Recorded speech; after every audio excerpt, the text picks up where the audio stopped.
प्रयागराज स्थित बांधपरी गद्दी और मठ के महंत नरेंद्र गिरी की संदिग्ध परिस्थितियों में हुई मौत ने सबको चौंका दिया। पुलिस प्रथम दृष्टया इस मामले को खुदकुशी मानकर सभी एंगल से जांच में जुटी है। वहीं खुदकुशी के लिए उकसाने के आरोप में महंत नरेंद्र गिरी के शिष्य आनंद गिरी पर आरोप लगे हैं। वहीं आनंद गिरी ने मठ की संपत्तियों से जुड़े विवाद को महंत की मौत की वजह बताया है। उन्होंने खुद को निर्दोष बताया है। ऐसे में आज आपको महंत नरेंद्र गिरी के उस अखाड़े और मठ की अकूत संपत्तियों के बारे में बताते हैं जिसके वो प्रमुख थे, कर्ता धर्ता थे। प्रयागराज के अल्लापुर इलाके में स्थित बांधपरी गद्दी मठ है। ये मठ करीब 5 से 6 बीघा जमीन पर बना है। यहाँ निरंजनी अखाड़े के नाम का एक स्कूल और गौशाला भी है। वहीं अल्लापुर इलाके से कुछ दूरी पर स्थित दारागंज में भी अखाड़े की जमीन है। प्रयागराज के संगम तट पर लेटे हुए हनुमान जी का मंदिर भी इसी बांधपरी मठ का है।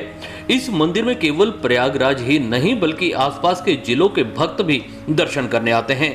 संगम नदी के किनारे बसे होने के कारण इसका महत्व और भी बढ़ जाता है। इस बांधपरी मठ के नाम प्रयागराज के मांडा में भी 100 बीघा करीब जमीन है। यूपी में प्रयागराज के अलावा कई जिलों में मठ की जमीनें बताई गई हैं। जानकारी के मुताबिक मिर्जापुर के महुआरी में 400 बीघे से ज्यादा की जमीन है। मिर्जापुर के ही नैडी और सिंगड़ा में 70 बीघा जमीन अखाड़े के नाम है। प्रयागराज और उसके आसपास के इलाकों में निरंजनी अखाड़े के मठ, मंदिर और जमीनें हैं जिनकी कीमत 300 करोड़ रुपए से ज्यादा की बताई जा रही है। वहीं उत्तराखंड के हरिद्वार और अन्य राज्यों में भी कई संपत्तियां हैं जिनकी कीमत 1000 करोड़ से ज्यादा है। कुंभ नगरी उज्जैन और ओंकारेश्वर में निरंजनी अखाड़े की 250 बीघा जमीन बताई जा रही है। इसके साथ ही आधा दर्जन मठ और दर्जन भर आश्रम हैं। वहीं नासिक में 100 बीघे से ज्यादा की जमीन वहां मौजूद है। दर्जन भर आश्रम और मंदिर भी हैं। बड़ोदरा, जयपुर, माउंट आबू में भी करीब 125 बीघा जमीन बताई जा रही है। दर्जन भर मंदिर और आश्रम वहां बने हुए हैं।